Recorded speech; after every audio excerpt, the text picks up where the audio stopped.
Hola chicos, ¿cómo están?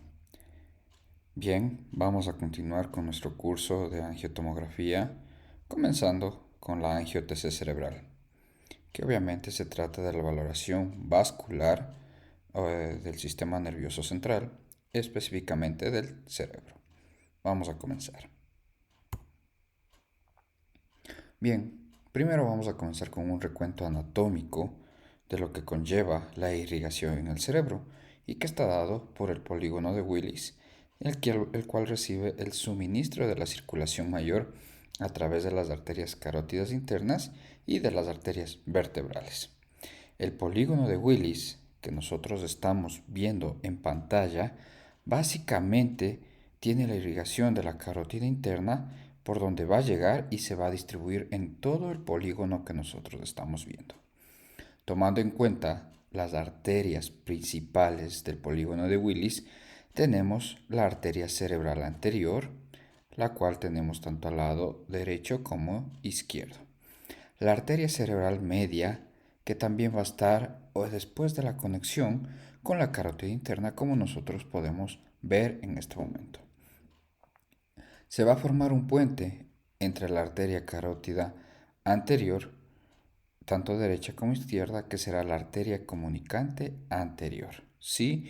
A su vez se van a desprender tres hileras más, que son las arterias centrales anteromediales. Siguiendo por la misma entrada de la sangre por la carótida interna, vamos a tener también la arteria comunicante anterior, tanto del lado derecho como del lado izquierdo. Obviamente, esta va a llegar hasta irrigar las arterias cerebrales posteriores. La arteria que va a dar a confluir las arterias posteriores van a ser la arteria basilar. Y este trayecto viene siendo el más grande.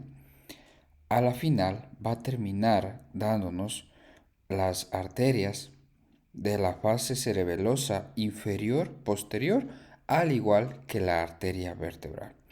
La arteria cerebelosa inferior es la que se va a desprender de la arteria vertebral. Por último, también tenemos la arteria espinal anterior, que es una bifurcación dada de la arteria vertebral. ¿Sí? Todos estos vasos que nosotros estamos viendo en la imagen van a irrigar, a proveer tanto de oxígeno y nutrientes para que el sistema neuronal desarrolle sus procesos a seguir. Obviamente que es muy importante conocer el proceso de anatómico normal para nosotros poder distinguir la parte patológica. Siguiendo con el recuento anatómico tenemos la irrigación venosa. Es la continuación del flujo vascular cerebral, en las cuales van a ir en flujo ascendente hasta el seno sagital, donde irán en flujo descendente para pasar a las yugulares, para posterior llegar a la vena cava superior. Pero bien, nosotros después de la terminación de la irrigación de las arterias, tanto posteriores como anteriores y las comunicantes en sí, vamos a tener que la sangre que va a retornar directamente al corazón a través del sistema venoso, todas van a confluir en el seno sagital superior. Y el seno sagital superior se encuentra por encima de todo lo que viene siendo el cerebro, como nosotros podemos ver en la imagen. Obviamente, el seno sagital superior está dado por la unión ascendente tanto de la vena cerebral media que nosotros estamos viendo, el seno recto, la vena del labde, la vena de trolar y las venas cerebrales superiores. Toditos estos vasos confluyen netamente en todo el seno sagital. Por ese sentido es ascendente, porque va a llegar hasta su punto más alto. Y luego comenzará a descender, porque necesita llegar nuevamente a esta sangre desoxigenada y sin nutrientes al corazón. Por ende, pasarán por las venas yugulares y luego pasarán a la vena cava superior. Y como ya conocemos parte de la anatomía, en el lado derecho del corazón es donde va a desembocar toda esta sangre sin oxígeno y sin nutrientes. Bien, ahora vamos a pasar a hablar de las indicaciones esenciales por las cuales van a pedirnos realizar este estudio vascular a través de una angio-TC cerebral. Vamos a comenzar con una hemorragia. Por lo general las hemorragias se pueden dar por eventos cerebros vasculares isquémicos o también ya netamente hemorrágicos. En los isquémicos puede darse al momento en que éste ya no permita el paso adecuado de la sangre, se hinche y se pueda dar una fricción, una ruptura del vaso y provocar el sangrado netamente dentro del tejido, es decir, a manera ya de todo lo que conlleva la masa cerebral. Ahora, también se puede dar por diferentes traumatismos, caídas, accidentes de tránsito, golpes que podían provocar el sangrado del cerebro. Entonces, este tipo de sangre que nosotros vamos a conocer en primera instancia como subaracnoidea, tiene también que identificarse cuál es el origen o cuál es la ruptura del vaso que está provocando este sangrado para el posterior tratamiento. Cabe destacar que en un evento cerebrovascular hemorrágico, a veces la situación se complica ya que realmente la ruptura del vaso puede dejar grandes secuelas o incluso la muerte del paciente. Vamos a hablar una de las indicaciones que viene siendo la estenosis. Nosotros sabemos que el flujo normal de sangre va a permitir que el tejido esté irrigado, por ende va a estar con oxígeno y nutrientes. Pero, ¿qué pasa cuando este vaso obviamente se contrae y no está dilatado? Por lo general, este tipo de contracción se da por placas ateromatosas que se pueden dar entre la capa interna y la capa externa de la luz del vaso. Cuando se da este tipo de cosas, como ustedes pueden ver, el flujo puede llegar, pero cuando se encuentra con esa contracción, no va a permitir el mismo paso de sangre y por ende va a provocar incluso una isquemia, dado que el tejido está sufriendo por la falta de oxígeno e irrigación. En una arteria sana, como nosotros vemos en la imagen del lado izquierdo, cuando la luz del vaso está dilatado, va a permitir el paso normal de la sangre o los configurados de la sangre, que son los glóbulos rojos, para el transporte neto de oxígeno y nutrientes. Malformaciones arteriovenosas. Otra de las indicaciones que se les puede que se da para este estudio de angio-TC. Por lo general, la malformación arteriovenosa son puentes que se crean entre una arteria y una vena. No pueden estar unidos ya que una transporta sangre con oxígeno y nutrientes y la otra transporta sangre desoxigenada y sin nutrientes. Cuando éstas confluyen por algún tipo de puente que se ha formado en estos vasos, no va a permitir una correcta irrigación al tejido. Por ende, va a provocar una desoxigenación y falta de nutrientes. Y podría darse a futuro una necrosis neta del tejido. Al igual que la presión puede verse aumentada y al final confluir incluso en un evento cerebrovascular. Los aneurismas.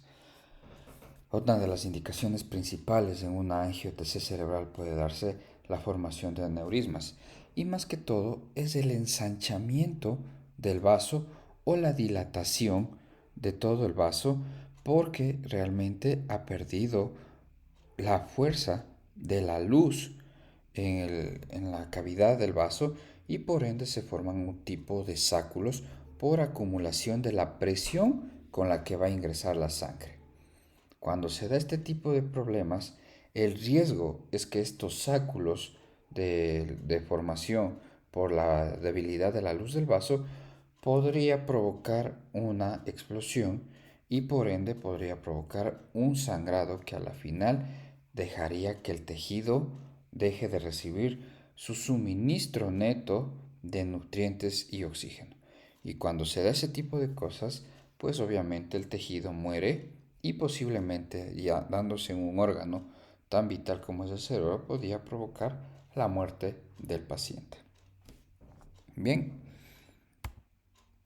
vamos a comenzar. Hablando netamente, esta es la parte de la angio-TC en la que nosotros vamos a ver en todos los tipos de estudios de lo mencionado. Ahora, el consentimiento informado es uno de los documentos más importantes que como personal de salud y licenciados en radiología debemos llenar. Aquí es donde vamos a registrar nosotros todos los datos del paciente e incluso el posible diagnóstico y va a firmar tanto la persona que realiza el estudio como el paciente. Es muy importante que nosotros informemos a nuestro paciente qué es lo que le vamos a realizar, cómo va a venir preparado y cuáles serían las posibles consecuencias post administración de medio de contraste, es decir, los efectos adversos. Ahora, nosotros aquí también tenemos que informarle en especial a pacientes femeninos de edad fértil, preguntar si es que tiene riesgo de embarazo. De tener un riesgo de embarazo o estar incluso embarazada, se debe suspender el estudio por el mismo hecho ya solo de realizar un estudio que un equipo emita radiación ionizante. Cuando se emite esto, obviamente puede provocar grandes daños en el feto. Y peor aún, si se administra a medio de contraste que podría afectar también de manera biológica al feto. ¿Estamos? Bien,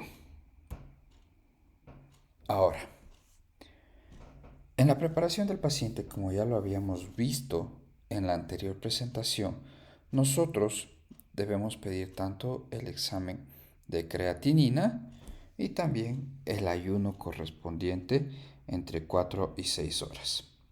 Estos dos factores nos va a permitir dar una estabilidad farmacocinética del medio de contraste al momento que ingresa al sistema vascular del organismo humano.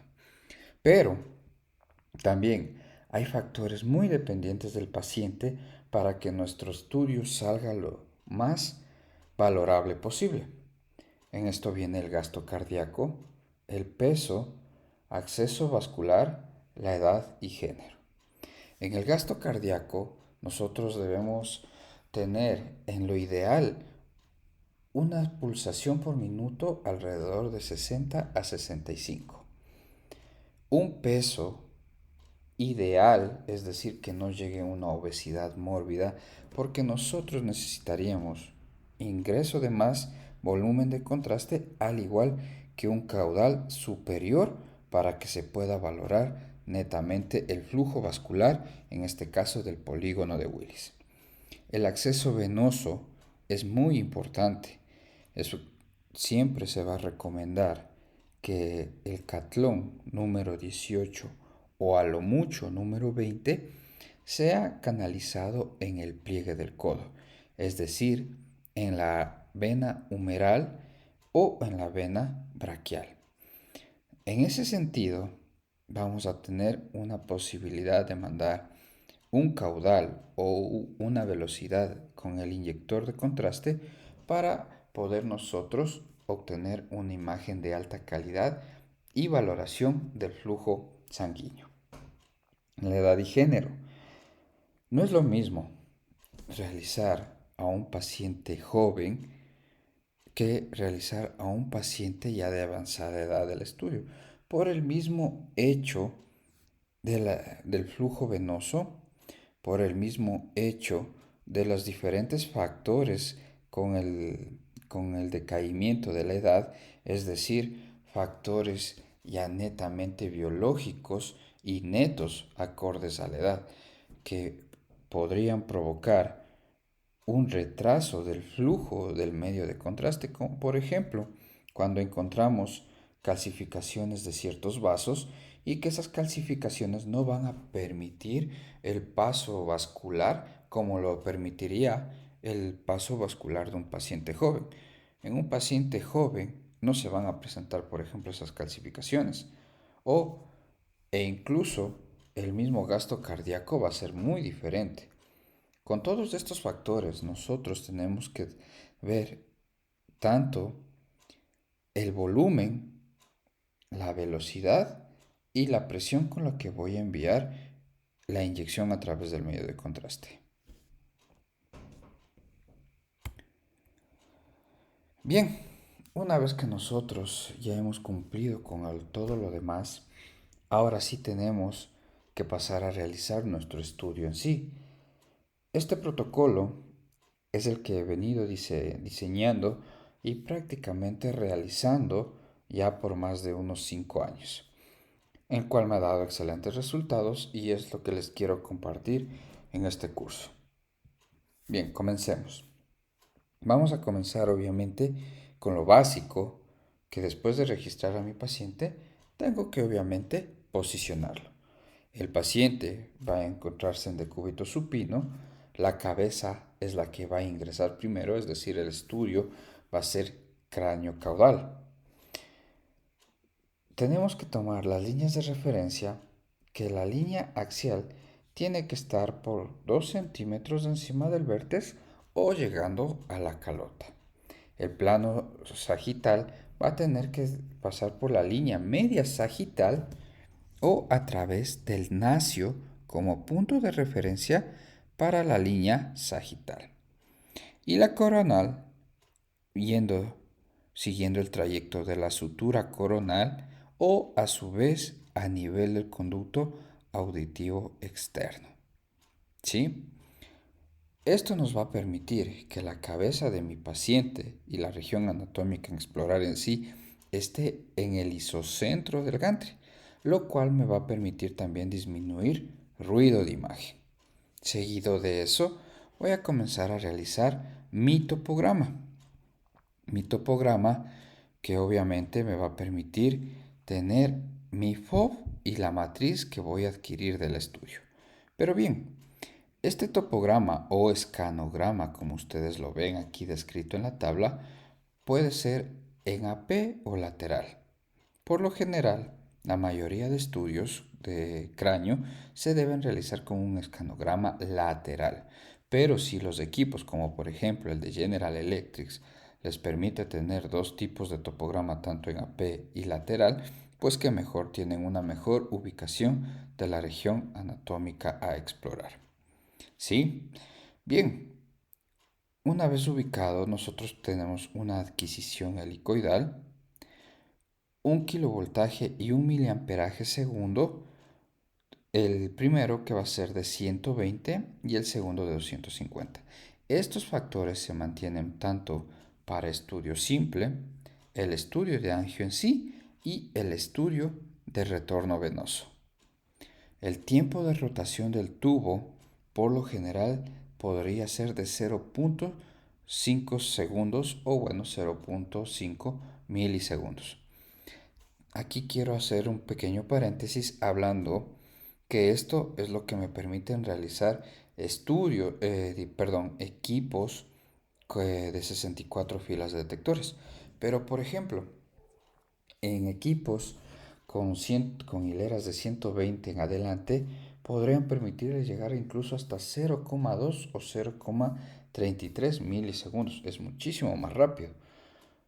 O en el caso de que trabajen con equipos de 16 filas de detectores, pues obviamente podría aumentar un poco el tiempo a de 1.7 milisegundos a un segundo. Por eso es muy importante conocer con el equipo que yo voy a trabajar. La colimación va a ser de 64 por 0,625 que me va a dar igual a 40 milímetros. Obviamente el filamento va a ser grueso por lo que es la cantidad de radiación que estoy yo mandando a mi paciente. El grosor de corte va a ser de 3 milímetros en adquisición. Ahora, el pitch en adquisición va a ser de 0,9 o incluso también podríamos mandarlo hasta 1.2 para disminuir el tiempo, más que todo en el caso de los equipos de 16 filas de detectores. Dirección del barrido. Una vez que nosotros ya adquirimos nuestro topograma en sentido cráneo-caudal, La adquisición que se debe realizar tanto en la simple la, y la arterial, tenemos que hacerlo en caudo craneal. Y la fase venosa, es decir, el retorno, que ya les había dicho en el recuento anatómico, que va desde el seno sagital hacia toditas las venas yugulares y la vena cava superior, debe iniciar en sentido cráneo-caudal. La reconstrucción que nosotros vamos a utilizar o el postprocesado puede ser MPR multiplanar, MIP, proyector de máxima intensidad y obviamente el 3D o el volumen rendering. La ventana tiene que ser de tejidos blandos, específicamente si es que el equipo, como en el caso de los equipos Siemens, pues podrían tranquilamente mandarlo con una ventana de cerebro, base de órbita o Scanlux. El filtro va a ser suave o incluso podría ser un Sharp. Estamos hablando aquí de filtros kernel.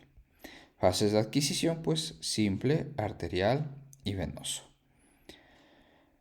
Ahora sí, aquí hay que destacar la rutina contrastada, que es decir, ya la inyección del medio de contraste para adquirir la angiotensina en sí. Vamos a tener que nuestro medio de contraste, como ya se había mencionado, va a ser un yodado no iónico, es decir, con radical OH, hidroxilo, una concentración de yodo que va a ir de 350 a 370 miligramos mililitro. Un catéter, que como ya les había mencionado para la vía periférica, puede ser que es de preferencia número 18 para esta clase de estudios, pero a lo mucho o máximo 20.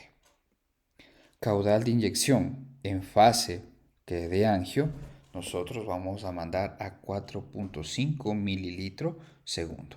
Ese es el caudal o la velocidad de inyección. El volumen que nosotros vamos a utilizar de medio contraste para este estudio en pacientes, digámoslo, de una contextura normal, es de 60 mililitros. El sensado del contraste, es decir, el bolus tracking, mi ROI va a estar ubicado en la carótida interna. Y el retardo de adquisición, aquí quiero aclarar este punto del retardo de adquisición, es el control que yo voy a tener de mi bolus tracking para ver el ingreso del medio de contraste en el ROI que yo he seleccionado en la carótida interna. Por lo general y en toda la mayoría de estudios es de 2 segundos. Ahora, el tiempo de adquisición de estudios sí puede variar dependiendo del equipo y de la rotación del tubo que yo voy a tener. Pero en 16 detectores tranquilamente se podría hacer un angio-TC con una duración de estudio de 12 segundos. En un equipo de 64 detectores hasta 120 detectores, tranquilamente se podría realizar entre 7 y 10 segundos. ¿Sí? De lo que les acabo de mencionar, el ROI utilizado para el bolus tracking, nosotros tenemos que tratar de ubicar las carótidas que ya les voy a indicar en una imagen netamente DICOM y de esa manera nosotros aseguramos el estudio.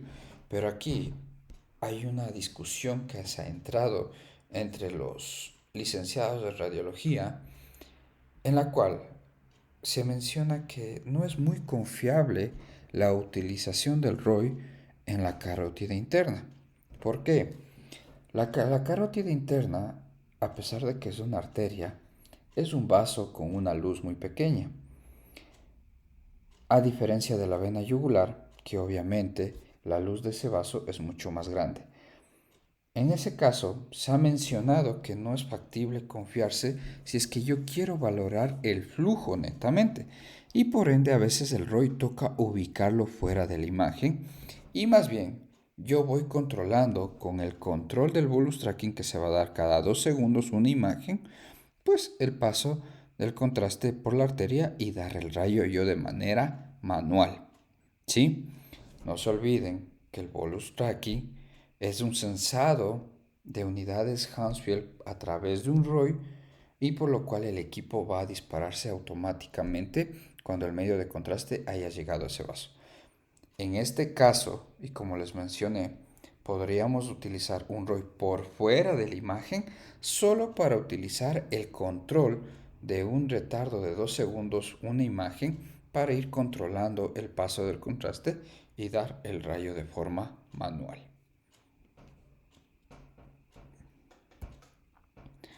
Bien, aquí lo que les había mencionado, el bolus tracking, el ROI ubicado en la carótida interna. El ROI también puede ser ubicado fuera de la imagen para dar el rayo mientras yo voy controlando el paso del contraste. Vamos, dos características principales para yo ubicar si yo voy a utilizar el bolus tracking con el ROI en la carótida interna. Con el mismo topograma, yo voy a seleccionar el primer corte por donde nosotros vamos a poder valorar las arterias carótidas. En tal virtud, nosotros vamos a dar el rayo unos 3 a 4 centímetros por debajo de la base del cráneo, como estamos viendo aquí. Esta línea blanca que estoy pasando con mi cursor es básicamente la dirección de corte que yo voy a tener, mi corte axial que estoy viendo en la imagen B. En esta imagen B, como ustedes se dan cuenta, estoy en la región cervical entre C1 y C2, tomando preponderancia en la C2 a través de la apófisis odontoides que estoy viendo con esta radiopacidad. Como no tengo medio de contraste, ustedes obviamente al vaso no lo van a ver radiopaco, más bien se va a ver de una manera isodensa.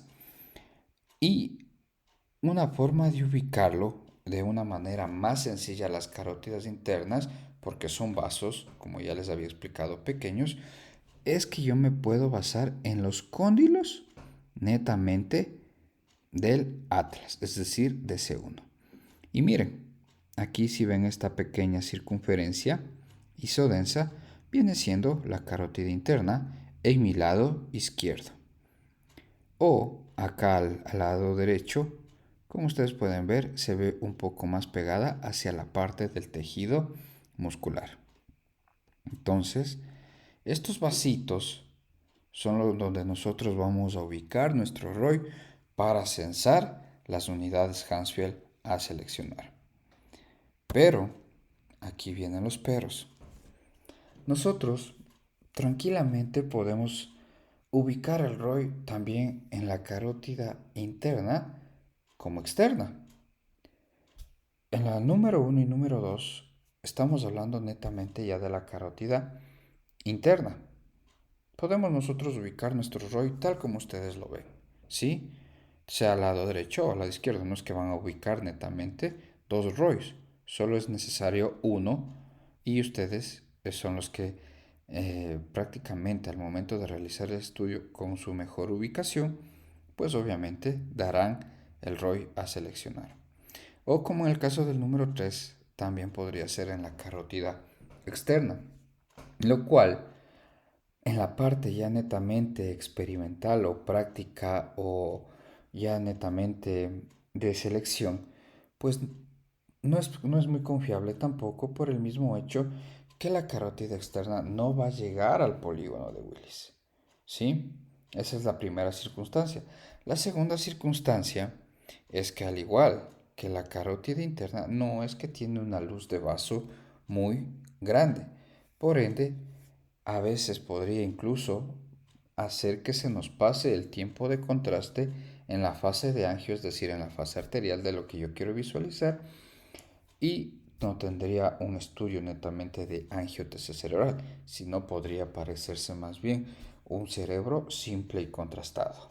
Eso tener mucho cuidado.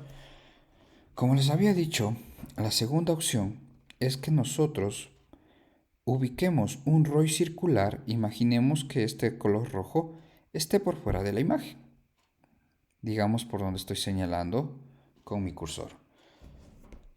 Aquí es muy importante, esto nos va a permitir que con la técnica bolus tracking, cada 2 segundos de retardo me va a botar una imagen.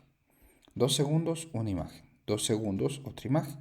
y nosotros vamos a ir viendo el paso del contraste por el vaso de la carótida interna. Y apenas veamos la primera sombra radiopaca, es decir, el primer paso de contraste que veamos, nosotros damos el rayo de forma manual, que nos asegura entre un 90 y 95% de efectividad de realización del estudio.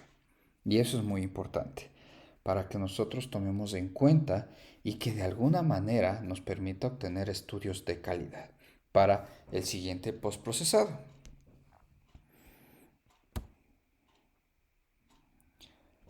Bien, estas son algunas técnicas de postprocesado que nosotros vamos a poder realizar. Aparte del MPR, que obviamente nos va a permitir visualizar los estudios en los tres planos corporales, que es sagital, coronal, axial, nosotros podemos utilizar técnicas MIP y VR, como ya se había mencionado en el protocolo, para obtener imágenes como las que estamos viendo en pantalla. Veamos este caso que es un poquito impactante porque tenemos dos patologías en una persona, ¿no? Que es el aneurisma y la malformación arteriovenosa. Esta es una técnica 3D o volumen rendering, en donde todo lo que ustedes ven con una gama de color café anaranjado, pues es el polígono de Willis deformado por el aneurisma y también por la malformación arteriovenosa muy severa del paciente, como ustedes lo están viendo aquí, ¿sí? Al igual que una técnica MIF. Si ustedes se dan cuenta, la dilatación se está dando tanto en la comunicante anterior como incluso la cerebral media del paciente y que por ende no permite una irrigación completa o asimétrica en el polígono de Willis. Aquí llega la carótida interna, es verdad, está llegando a la cerebral media, pero como está con una dilatación, no me permite valorarla netamente y está afectando también a la cerebral anterior. A diferencia que si ustedes se dan cuenta en el lado izquierdo, pues mi cerebral anterior y mi cerebral media se ven muy diferentes. Y aquí, al tener una malformación arteriovenosa muy severa o que está confluyendo la sangre tanto oxigenada como desoxigenada, pues miren el tipo de signo radiológico, tipo mancha o arrugado que se conoce y que obviamente nos da para observar mejor esta patología. Es muy importante que nosotros en el postprocesado de la imagen tratemos de enviar imágenes en MIP y VR para la valoración morfológica del vaso a estudiar. ¿Sí? Eso les va a ayudar bastante a los médicos radiólogos y a los médicos de las otras especialidades para la visualización y obviamente diagnóstico y tratamiento que necesita el paciente. Tomar eso muy en cuenta. Ahora, aquí por ejemplo tenemos un polígono de Willis un- en un sentido normal, tanto en un volumen rendering en la imagen A como un MIP en el proyector de máxima intensidad, obviamente en el lado B.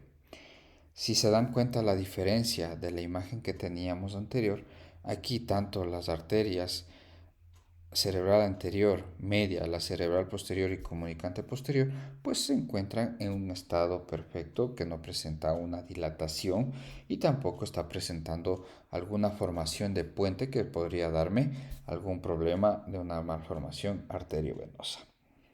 Importante también destacar que este estudio no puede presentar mayor contaminación por la parte venosa, ya que no me permitiría una valoración asimétrica del polígono de Willis. Y más claro, si es que ustedes se dejaron pasar el tiempo de adquisición de estudio con medio de contraste, pues obviamente van a tener un problema de que realizaron una simple y contrastada de cerebro. Y no es eso. Una simple y contrastada de cerebro y un angio es muy diferente. Bien, mis estimados estudiantes, hemos analizado el protocolo en sí de la angiotc cerebral desde su parte anatómica hasta la misma realización del estudio. Ahora vamos a valorar ciertas imágenes a través de imágenes DICOM que nosotros vamos a visualizar en este momento. Bien, nosotros, como les había dicho, siempre vamos a empezar por el topograma. El topograma, después de haber centrado a mi paciente, siempre me va a dar en forma lateral o en forma AP. Este estudio es realizado en un equipo General Electric y por ende me ha permitido realizar los dos topogramas. Como ustedes pueden ver, yo puedo valorar netamente el topograma como que fuera una imagen de rayos X normal, y eso es lo que es. A partir de esto yo puedo hacer la selección de netamente de lo que yo quiero explorar y de dónde inicio a dónde termino. Por lo general, para realizar una angio-TC de cráneo o de cerebro, se debe iniciar unos 3 a 4 centímetros por debajo de la base del cráneo que les estoy señalando. Es decir, nosotros comenzamos por aquí y llegamos a cubrir todo el cráneo hasta llegar a la calota. ¿Estamos? Seguido de eso, nosotros siempre vamos a obtener un estudio simple. Este estudio simple, como les había mencionado, va a comenzar los 3 centímetros a 4 centímetros por debajo de la base del cráneo.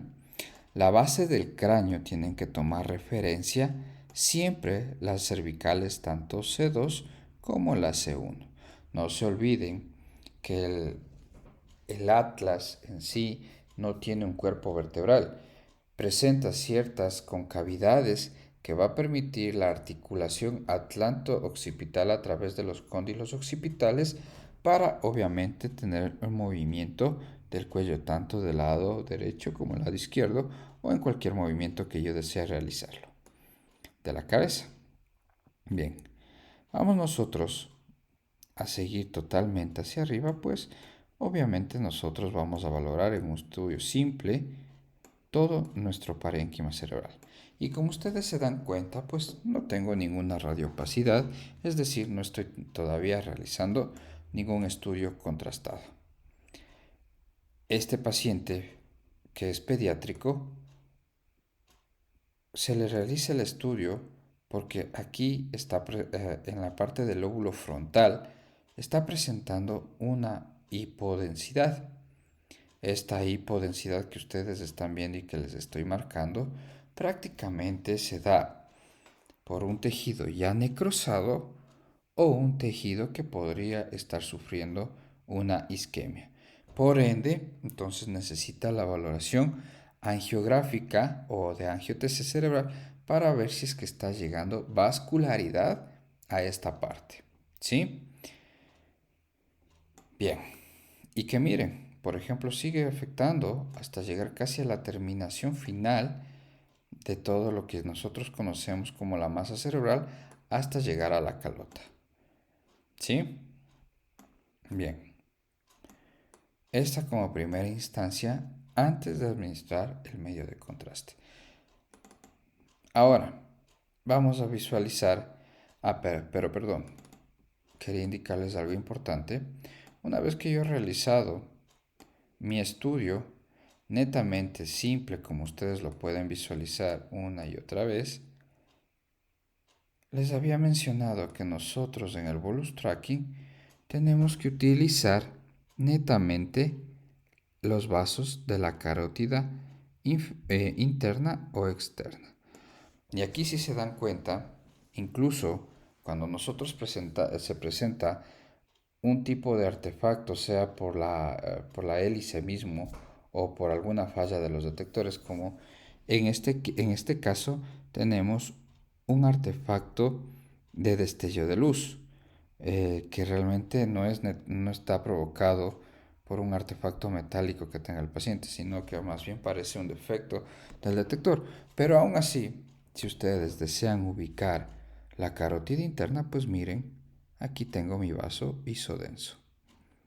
Y es aquí, con el bolus tracking, yo voy a seleccionar mi ROI para poder censar las unidades Hansfield. El censamiento de las unidades Hansfield puede ser entre los 120 a 150. Nuevamente les recalco lo que les había mencionado en el protocolo. No necesariamente tienen que ponerlo en el vaso de la carótida interna o la carótida externa, porque al ser vasos de un calibre pequeño, pues podría llevarlos a que no completen un estudio de calidad al 100%. Por lo cual, nuevamente repito, tal vez la opción sería poner el ROI por fuera y con el bolus tracking ir controlando cada 2 segundos el paso del medio de contraste. Entonces, cuando comenzamos a ver que este vaso de la carótida comienza a tornarse radiopaco o que vemos un paso de contraste, pues es en ese momento donde nosotros manualmente damos el disparo del rayo. ¿Sí? Y cuando damos eso, pues obviamente obtenemos ya mi angio de cráneo. Y miren, obviamente desde la base del cráneo las carótidas internas están pasando para llegar a confluir y dar la formación del polígono de Willis. Estos vasos que estamos viendo nosotros aquí todavía siguen siendo las carótidas internas y miren cómo ya comienza a formar o a irrigar mi polígono. Obviamente comenzamos con la cerebral media y que va a dar la cerebral anterior para confluir incluso en la comunicante anterior. ¿Sí? Tenemos la cerebral posterior, la comunicante posterior y la cerebral posterior, que desde ahí se van a desprender también las arterias vertebrales. Este es un estudio neto que ustedes van a adquirir dentro del estudio de la angiotomografía. Esta es la parte venosa y no olvidar que nosotros para este tipo de estudio empezamos en sentido caudocraneal, es decir, desde aquí, desde la base del cráneo, hasta subir netamente a la calota. ¿Sí? Y de la calota, pues obviamente tenemos el retorno. Nosotros aquí tenemos el retorno que se le conoce como la fase venosa. Miren, por ejemplo, aquí ya está confluyendo más radiopacidad dentro del cerebro. Nosotros ya estamos comenzando a ver los senos sagitales. El seno sagital que se va a dar en referencia a la línea media del cerebro y para su posterior descenso hasta llegar a las venas yugulares. Si se dan cuenta, este vasito de aquí, tanto del lado derecho como del lado izquierdo, son las venas yugulares, las cuales no se pintaban en mi angio. Y miren, desen cuenta. Aquí está la vena yugular, no está pintada, pero ya en la fase venosa ya se muestra totalmente pintada.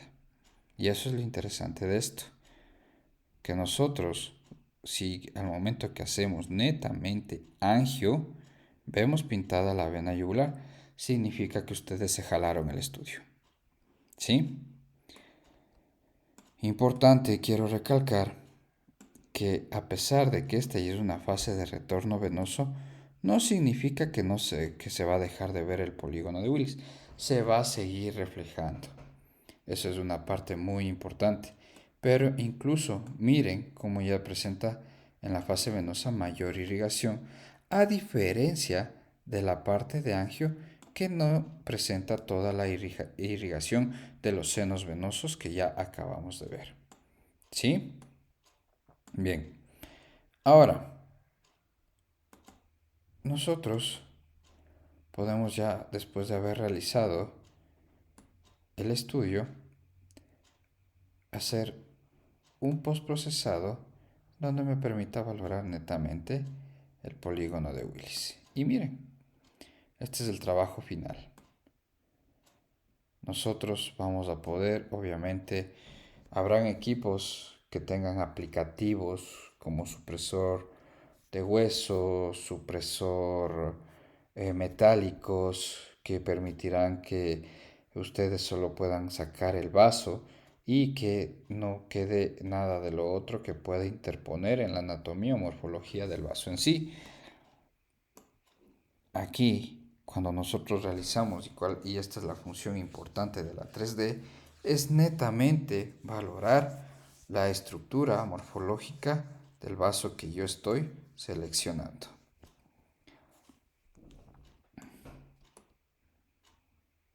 Bien,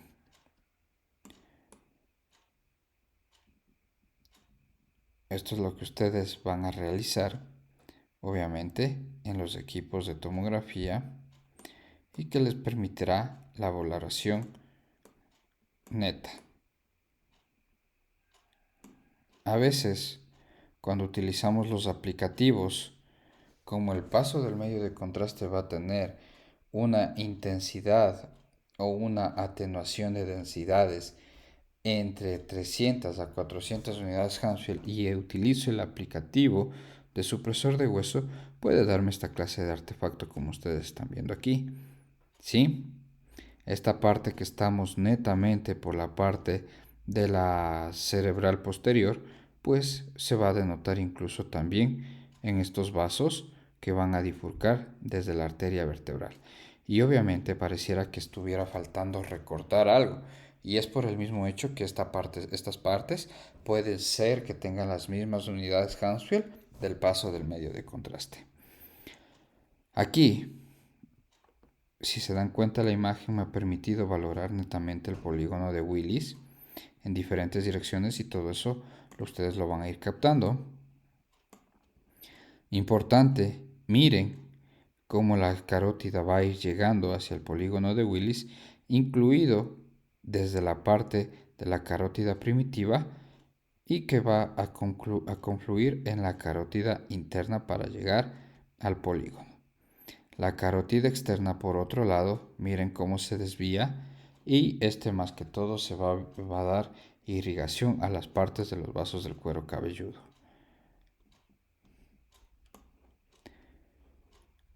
Nuevamente, aquí tenemos la comunicante anterior, tenemos la cerebral anterior, por acá tenemos la comunicante posterior, la arteria basilar, que va a dar obviamente las ramificaciones de algunas arterias vertebrales,